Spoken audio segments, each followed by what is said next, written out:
A court case happened in 2021 where a property purchaser, just like you, successfully sued a property developer and gotten monetary compensation. Why? This is a must-know property knowledge in Malaysia if you are buying a property for own stay or for investment. Regardless whether you are Malaysian or you are a foreigner looking to buy a property in Malaysia, stay until the end of this video. Now, the property purchaser sued the property developer due to late delivery of the completed property as promised by the property developer in the sales and purchase agreement. Now, this could potentially be a landmark case that starts an avalanche going forward. It will potentially make it illegal for a property developer from collecting booking fees in property sale and might wipe out all those no money deals in property investment in the primary property market. Now in Malaysia, real estate property are sold by property developer using the sell then build approach instead of the build then sell approach. What? Don't understand? Comments below. In this STB, sell then build approach, purchaser actually bears higher risk than the build then sell BTS approach because you are paying money to buy something that does not even exist yet in the form other than a sample in the form of a showroom or show house. The sell then build scheme benefits the property developer because they can gauge the demand of a property project they are about to build and make it lower risk for them to do so instead of building everything first and then only sell it. Wow, like that property developer might win liao lor.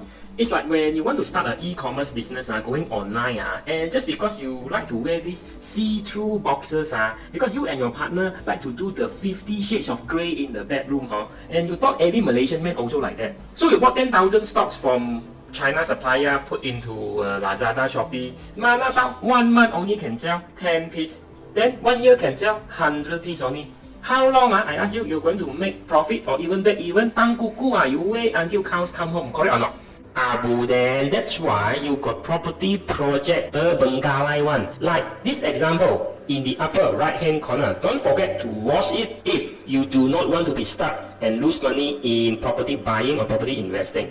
Now, but the law does offer some form of protection to property buyers in the form of Housing Development Act, aka HDA, where it states if you buy a property from property developer and the property developer must deliver completed real estate property to you, aka a vacant possession, in 24 months for a landed property or in 36 months for a high-rise property.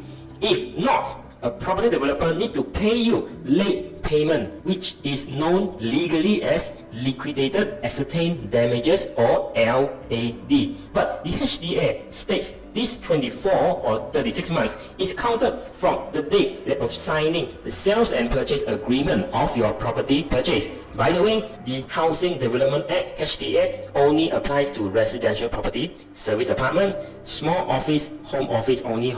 If you buy a commercial property, then this HDA does not protect you. This is where the property developer skirt the rules in HDA by practicing this. Collect a booking fee first, then delay signing the sales and purchase agreement later, like way later. My experience, longest is 1.5 years, no kidding. So you see, if you pay a booking fee in January 2021, it's not until January 2022 where you actually sign the sales and purchase agreement. So the developer actually has until January 2025 to deliver your completed high-rise property. Now, for you, you are actually waiting not 3 years, but you are actually waiting 4 years from the point you pay your deposit January 2021 up until January 2025, where the property developer is supposed to finish the project. Now, it's like this. Imagine I am your kitchen contractor. Yes, this is Beng, kitchen contractor. You want to do kitchen? Can.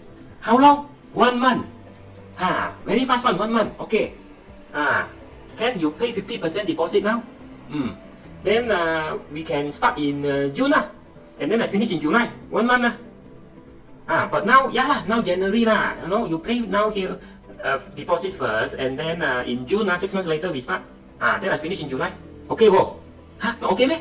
So I ask you, like that, Can you accept or not? Now that is why Federal Court in Malaysia, led by Chief Justice Tengku Maimun, with 4 other judges, said in their verdict, it appears that even since 1982, housing developers have continued to devise ingenious and, if we may say so, devious schemes to overcome protection afforded to purchasers by HDA. Booking fees are such invention, and while developers might think it is the standard practice to accept booking fees, the development of the law clearly suggests the contrary. The court will not condone such a practice until and unless the law says otherwise, where the property developer fails to deliver vacant possession according to the time stipulated in the statutory sales and purchase agreement. The calculation of LAD begins from the date of payment of the booking fee and not from the date of the statutory agreement or the sales and purchase agreement. Now, can property developer in this court case appeal against the verdict or judgment? Haha, no lah, because this is already a federal court, the highest court in Malaysia, even above the Court of Appeal. Found an aha moment in this video? Give it a like lah, don't be so good. You have any question?